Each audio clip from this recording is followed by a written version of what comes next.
how to adjust white balance RGB screen color on the Samsung Galaxy S24 series.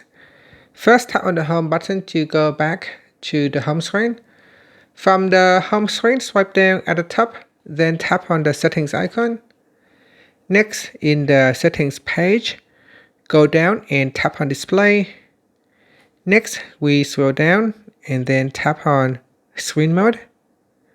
In here, select vivid. If you select natural, you will not be able to adjust the white balance color. So select vivid and then go down and tap on advanced settings. In here, you can change the white balance RGB color. And you can tap on the back key, and at the top here, you can also change the white balance color to a warmer or a cooler color. Now in here, you can look at the top. This will allow you to view the color changes as you drag on one of the bar here.